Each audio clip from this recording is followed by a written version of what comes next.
Geliefdes, as u die Bybels hier het, kan u saam blaai na Matteus hoofstuk 16. Matteus 16, daar gaan ons saam lees vanaf vers 13 tot en met vers 20.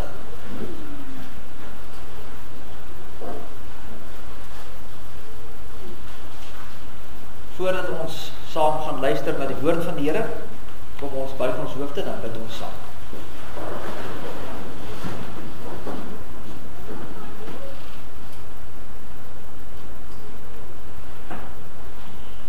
Here, onse Here, U wat van ewigheid tot ewigheid is. U wat buite tyd en ruimte en menslike verstand is. Wat alles wat ons sien, die ganse heelal wat ons as mense maar ou klein stukkie van bewus is, die grootheid daarvan kan ons nie eers naaste by bepaal nie. Dit het U alles gemaak, deur net te spreek, laat dit wees. U hou alles wat ons sien, alles wat daar is, hou U in stand. Deur die werking van die Gees, lei U ons in hierdie skepping van U. U behoed, U bewaar, U rig. Hier en daarom, as ons hier dan by mekaar is, as gelowiges, dan is dit nie uit onsself nie. Dis nie omdat ons self U soek nie, maar ons weet en besef dat dit U genade is. Dat U deur U Gees ook in ons gewerk het om vanmôre ook hier te wees. Here, ons dankie daarvoor. Dankie dat U getrou bly, al is ons ontrou. Want hoeveel keer struikel en val ons nie? Hoeveel keer kies ons nie die sonde in ons eie gemaak en die eie ek bo U? En tog is die hand van genade na ons steeds uitgestrek. Ons dankie daarvoor. Ons dankie in besonder vir ons moeders vandag. Dankie vir hulle wat vir ons daar is altyd, onvoorwaardelik lief het. En ons bid in besonder dat U vir hulle ook sal sterk en behoed en sal bewaar. Die moeders wat volgens U woord in besonder geroep is om die kindertjies te leer, mag ons dit doen. Mag ons kinders leer van die waarheid. Here, ons bid ook vir elke lidmaat, elkeen wat hier is vanmôre. Ons gebed is dat U ook met ons sal wees. Hier is baie wat nie hier kan wees nie, is ook die wat graag hier wil wees, maar ongelukkig weens siekte of ander omstandighede kan hulle nie. Ons dink in besonder aan Paul Malan. Ons vra dat U met hom sal wees, waar hy steeds sukkel met gesondheid na sy hartoperasie. Ons bid vir hulle as gesin ook. Ons bid vir krag, bemoediging, sterkte. Ons het gehoor van die versterk gesin, wie se klein ding vanoggend gebore is. En ons dra hulle ook in die op, en ons dankie dat het met hulle goed gaan. En dat hy hulle as gesin ook sal seën. Ons het gehoor van Annelies Eis, sy familie wat in rou is oor 'n swaar wat oorlede is. En ons bid en vra dat U vir hulle ook sal ontvou en dra. En daar is baie ander ook. Hier sit van ons lidmate wat se ouers siek is, wat self deur beproewinge gaan. Ons bid en vra, Here, gee vir ons die krag en lei ons. Versterk ons tog asseblief. Here, wanneer ons hier by mekaar is ons gebed dat U dit nou sal stil maak in ons gemoed, en dat U vir ons sal lei deur U woord, dat ons by die waarheid sal bly. Mag ons dit wat ons hoor ook daaraan gaan toets. Here, maar mag ons ook dit wat ons hoor van uitleef na buite. Wil U dan vanmôre tot elkeen van ons spreek, en wil U ons in hierdie saak ook lei, sodat ons by die waarheid sal kom. Ons bid hierdie ding in die naam van ons Here Jesus Christus alleen. Amen.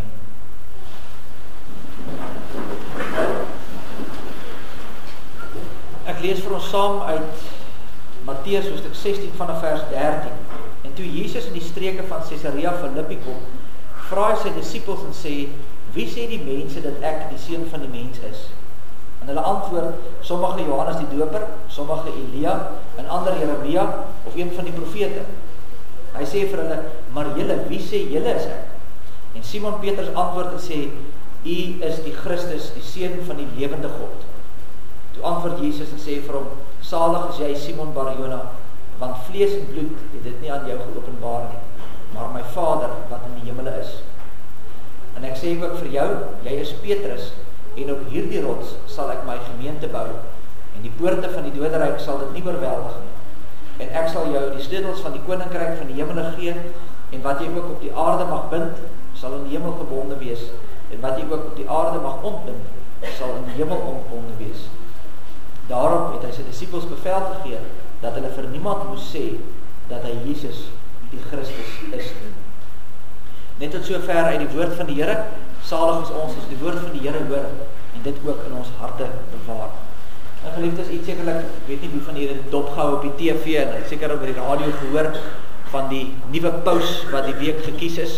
Dit was omtrent op elke nuusstasie is dit groot geadverteer, en ons wag vir die wit rook om uit te kom, iets seker gesien, dat hulle nou die hele tyd die rook gebrand, dat hulle gestem het oor die nuwe paus, en daar is nog geen paus nie, dan kom daar swart rook uit, en totdat nou 'n paus verkies is, en dan kom die wit rook uit.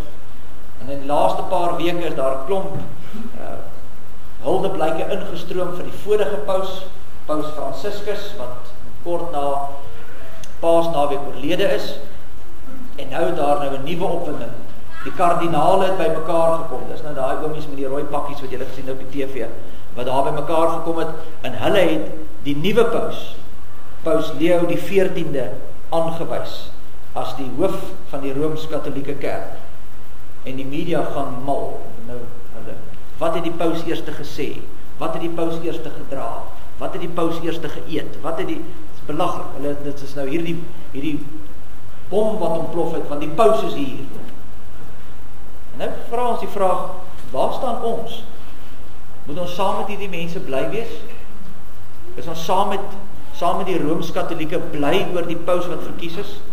Is ons opgewonde? Hulle het 'n nuwe leier gekry? Is hulle ons broers en susters in Christus? Kan ons saam met hulle gaan en fees vier? En die antwoord is nee, ons kan nie. Ons kan ongelukkig dit nie doen nie.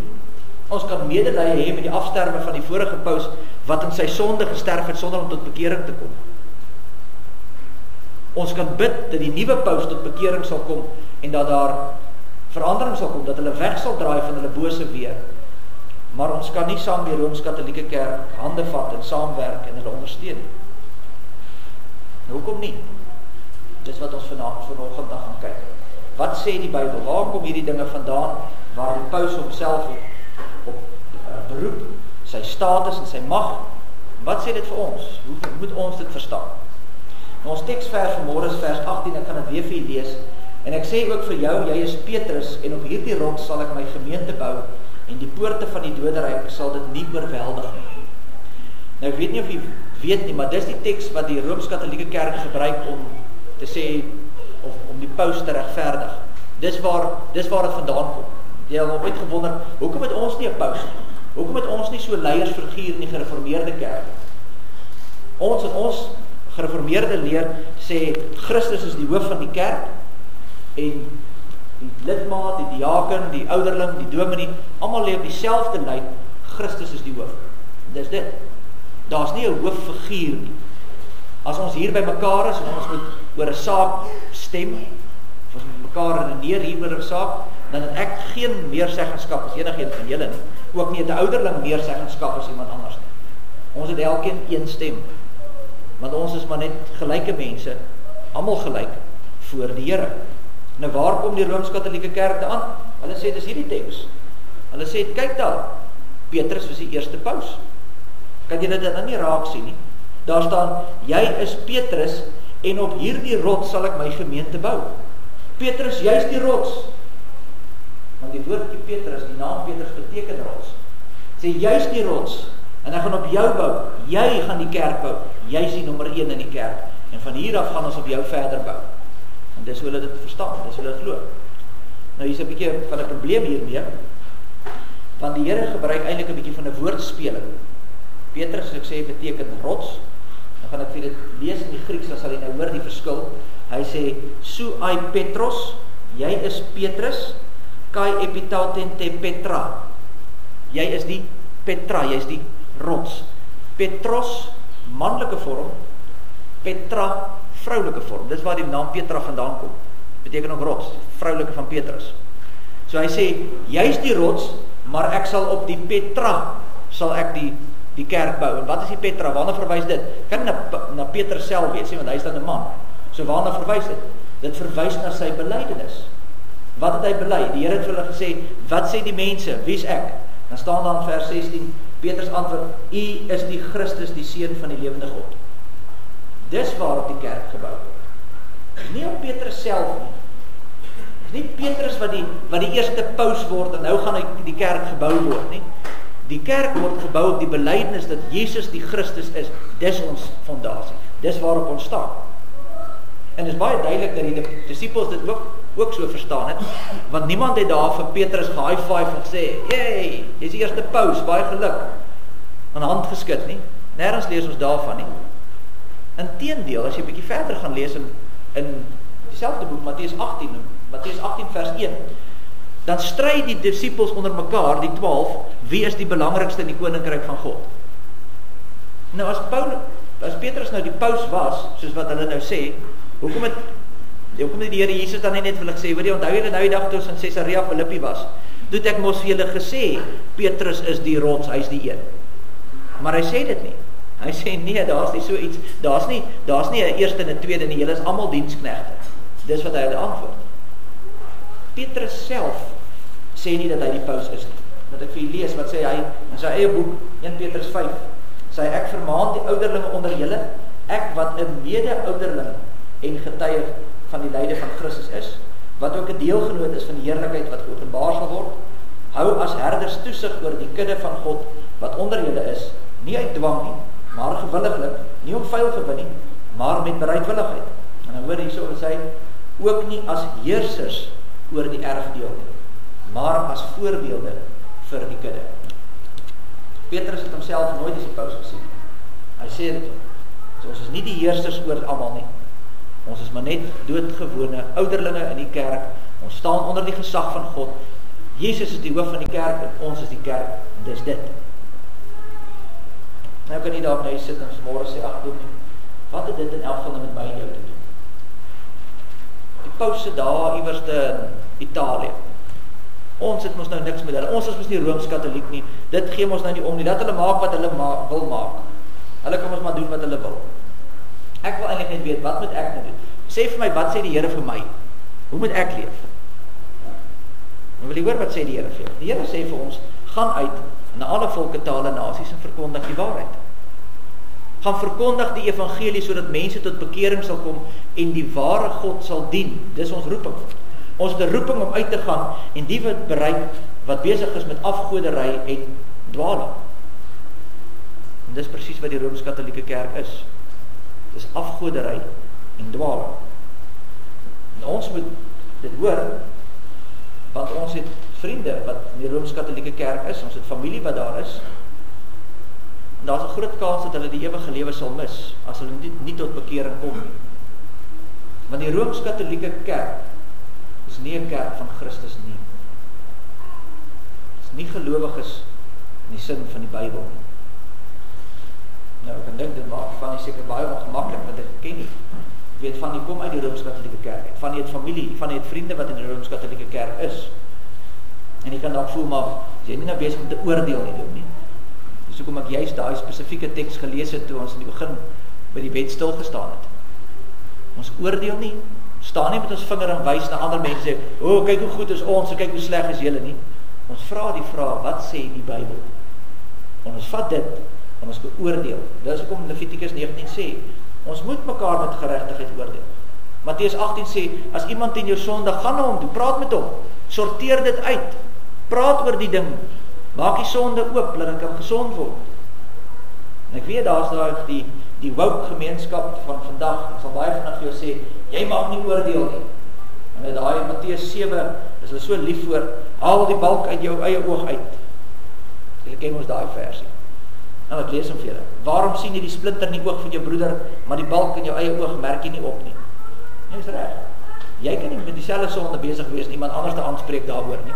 Jy moet tot bekering kom en dan kan jy mos na hom toe gaan. Maar hoor wat sê, dieselfde gedeelte, net 3 verse later, hy sê, haal eers die balk uit jou oog uit, dan sal jy goed sien om die splinter uit die oog te kan haal. Maar dan hoor jy moet nog steeds oordeel. Jy moet die splinter uithaal. Jy moet tot bekering kom en die persoon moet tot bekering kom en julle moet mekaar help. Dis die hele doel van die oefening. Ons moet daar wees om mekaar by te staan sodat dit sal beter raak. En dis wat ons vanmôre wil doen. Ons wil nie hoogheilig staan en sê, ons is beter as die Rooms-Katholieke Kerk, want ons het dit en dit. En ons wil eerlik wees en sê, dis hoe dit is. En dis nie liefdeloos nie. Om die waarheid te praat, is die liefdevolste ding wat jy kan doen. As jy nie waarheid praat nie, is jy nie besig met liefde nie.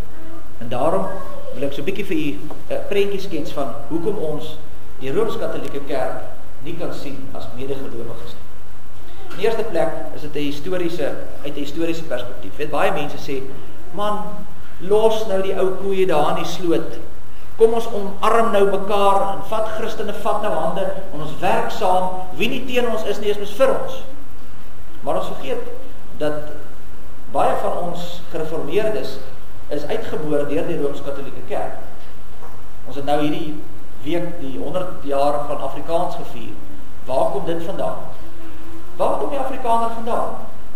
Die grootste gedeelte van die Afrikaner is gereformeerdes wat uit Europa uitgevlug het, Suid-Afrika toe, want hulle was doodgemaak deur die Rooms-Katholieke Kerk, omdat hulle nie gebuig het onder die mag van die paus nie.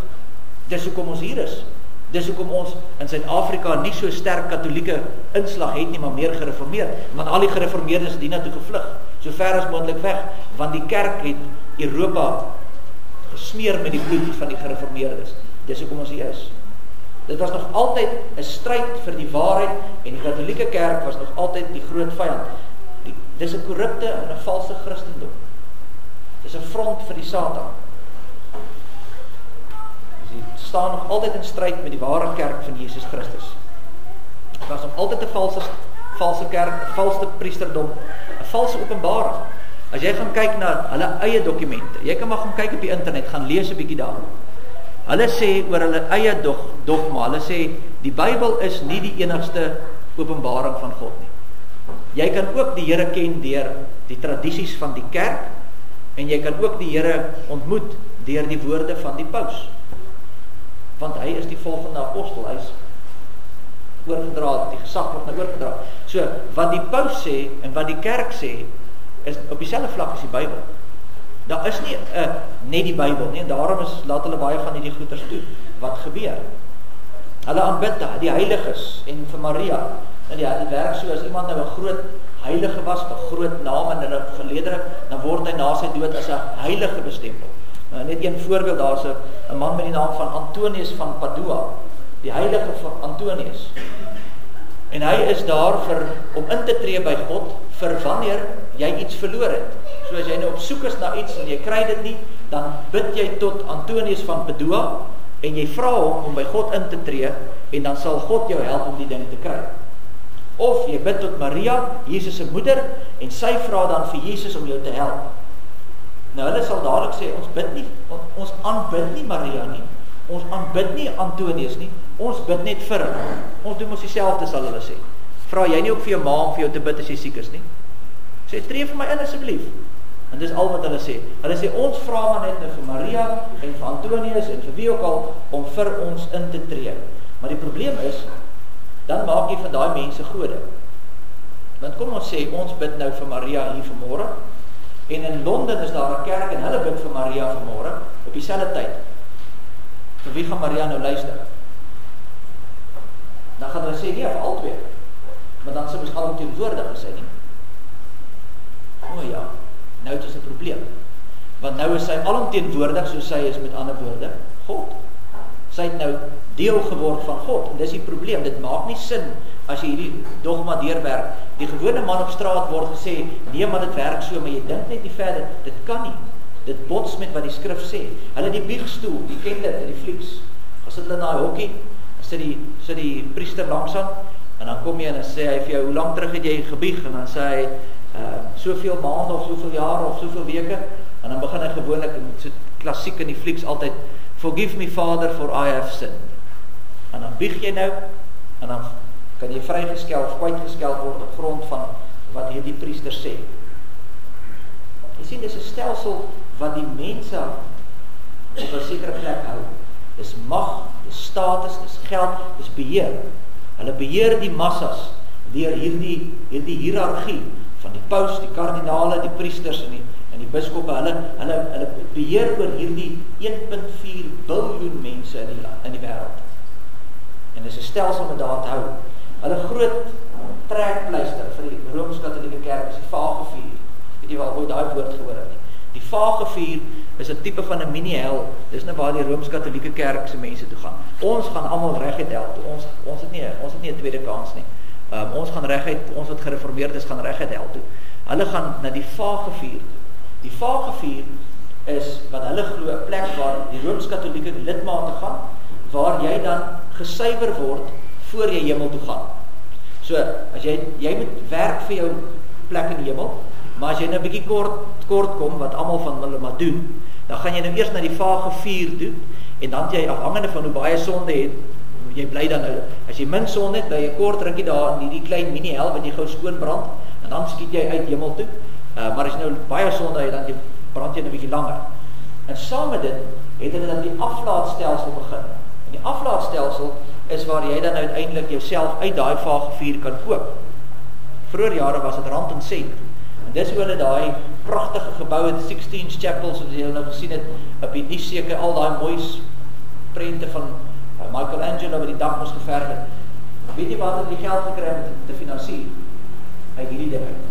Hulle het vir mense gesê, jy familie wat dood is, wat in die Vagevuur vassit, kan jy geldjie gee, dan skiet die siel uit. Hulle het so slogan gehad, ekskuus nou vir die Engels, ek kan nou nie op die Afrikaans kom nie, maar het gesê, as die geld in die blikkie klingel, dan skiet die siel na die hemel toe. En so het hulle geld by mekaar gemaak om daai goed te bou. Nou later jare het die kerk nou erken dat dit was nou nie reg nie, maar hulle het nog die aflaatstelsel, dit werk net nie met geld nie, dit werk net met gebede, en dit werk met goeie werke, en dit gaan oor hoeveel keer jy die nagmaal, hulle noem dit die mis, die Roomse mis, as jy dit gereeld bywoon, en jy bid gereeld, en jy sê die Hail Mary, soos hulle sê, daai gebed, dan is alles goed wat jy kan doen, om vinniger uit die Vagevuur uit te kom. Jy betaal met ander woorde jou sonde, so dat jy vinniger in die hemel kan inkom. So ons het hier 'n hele klomp goed wat net nie Bybels is nie. En nou kan jy vra, maar wat is fout met die mense daai tyd? Hulle het nie die Bybel gelees nie. Hoekom die mense dit geglo? Hoekom doen hulle dit? Want tot en met die hervorming het hulle nie Bybel gehad nie. Die Rooms-Katolieke Kerk het die Bybels toegesluit sodat die gewone man op straat dit nie kan lees nie. Want as hulle uitvind wat aangaan, dan gaan hulle mag verloor. En dis wat Martin Luther en Johannes Calvin kom doen het. Hulle het toe gesê, maar ons kan dit nie doen nie. Martin Luther was 'n priester gewees in die Rooms-Katolieke Kerk. Hy het toegang gehad tot die Bybel en toe hy het lees, toe sê hy, maar die kerk is vrot. Ons kan nie meer saamgaan nie. En dis waar die hervorming vandaan kom. Dis waar die gereformeerdes vandaan kom. Dis waar ons hier sit vandag. Kom vandag. Maar voor het niemand gelees nie. Niemand kon nie. En heel bo aan hierdie siekspul kry jy die pausdom. Dis die ergste, dis die hoof van die kerk, so noem hy homself. Hy's in beheer van die kerk.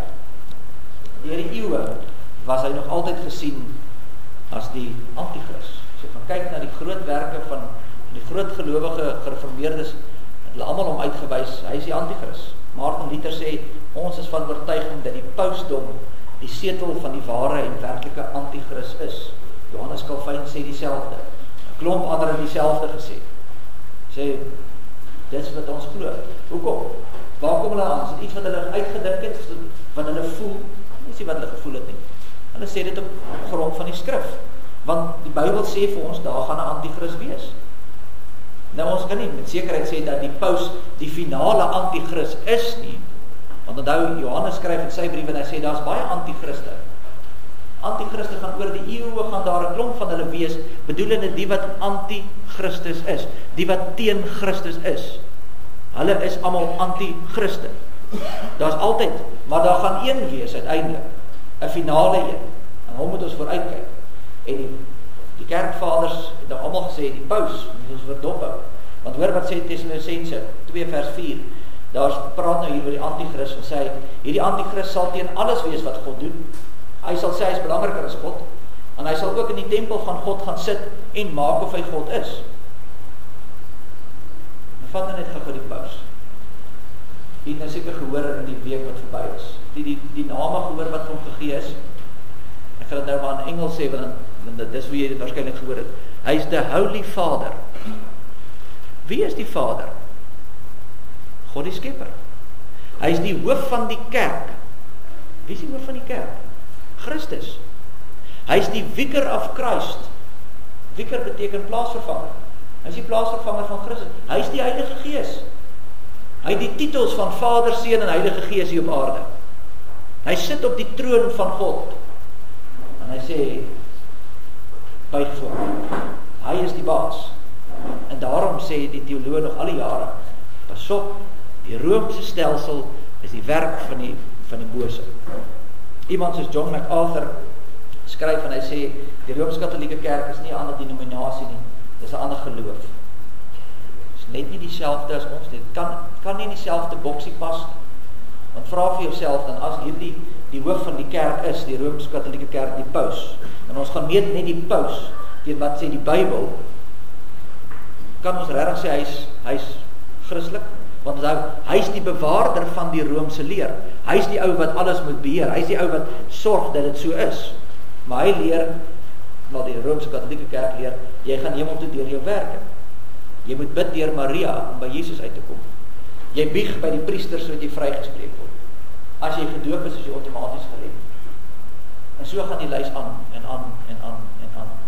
Alles lynreg teen dit wat ons elke Sondag lees in die Bybel is. Dis 'n ander evangelie. Dan kom ek haal dit uit hulle eie dokumente aan. Dit kan jy gaan opsoek, Google. Hulle noem dit, ons noem dit 'n synode, hulle noem dit 'n konsilie. Die konsilie van Trent was hier in die 1540s, 1550 daarom, toe die hele ding nou kom tussen die skering van die kerk, toe sit hulle by mekaar en sê, okay, maar wat glo ons nou? Dan sê hulle, as iemand sê dat die sondaar deur geloof alleen regverdig word, laat hom 'n vervloeking wees. Dis 'n amptelike dokument, jy kan dit gaan opsoek daar en gaan kyk daarna. En die paus se stelling, as hy dit gemaak het, is dit so, hulle glo dis onfeilbaar. Want onthou, hy is die opvolger van Petrus. Hy is 'n apostel. Hy het insig wat ons nie het nie. So wat hy sê is woord, en hy het dit gesê, so dis nou vas. Hulle kan nie daarop teruggaan nie. Dis vas.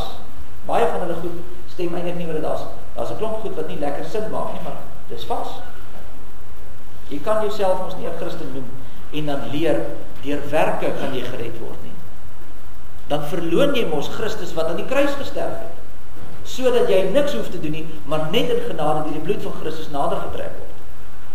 So die paus mislei miljoene mense. En daarvoor is hulle dink hulle is op die regte spoor.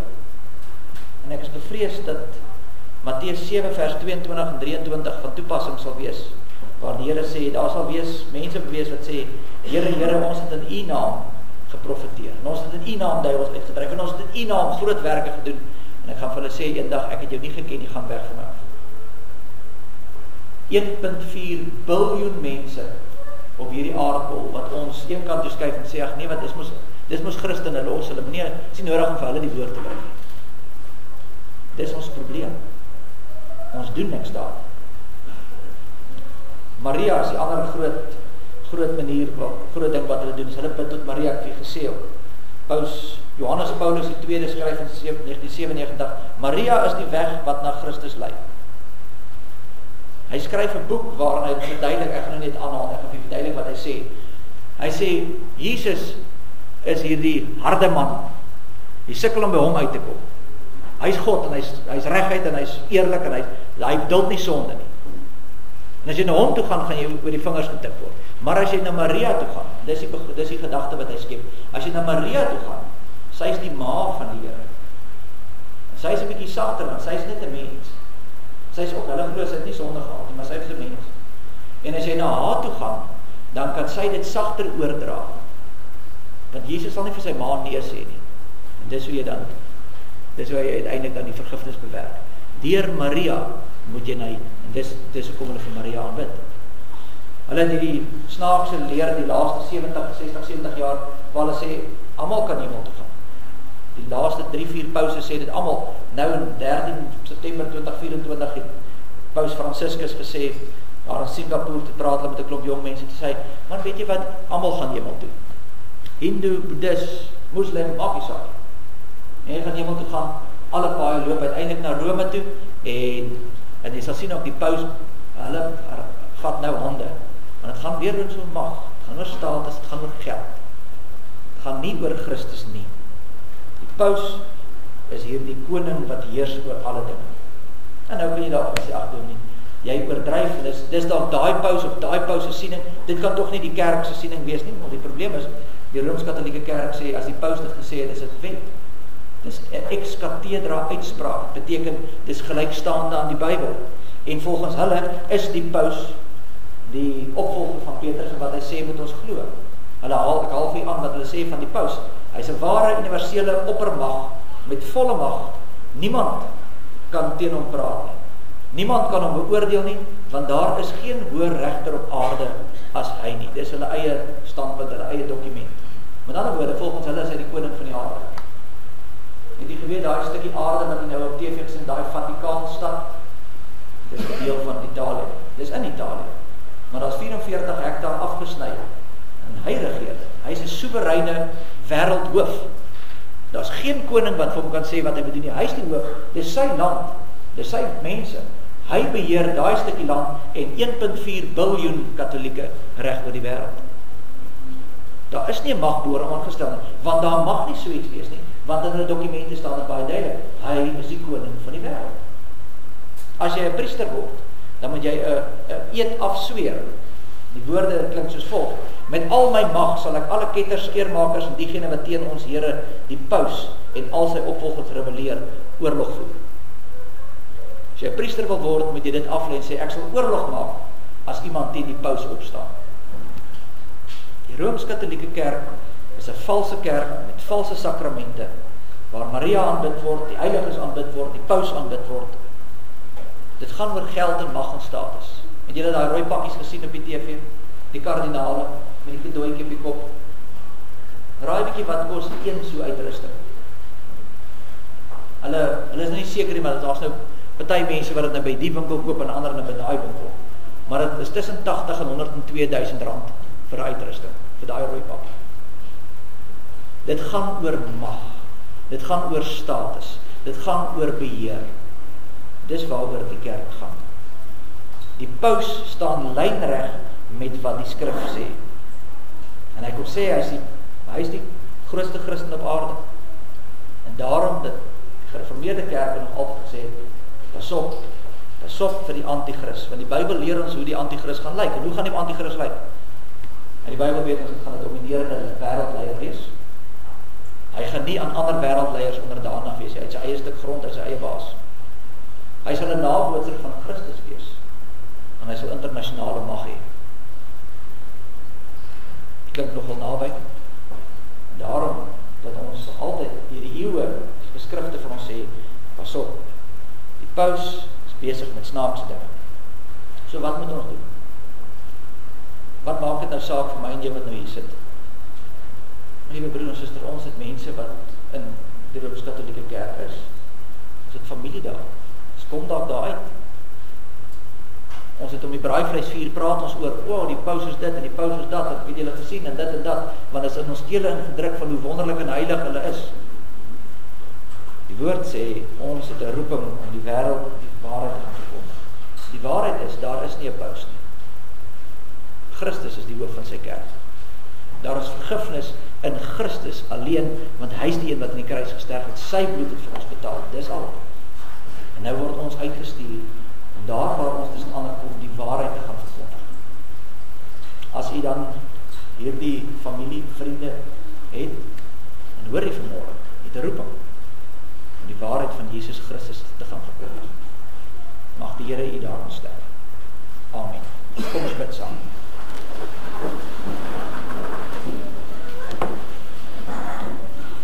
Here, met nederigheid en kleinheid staan ons voor u, want ons besef dis nie uit onsself dat ons so heilig is nie.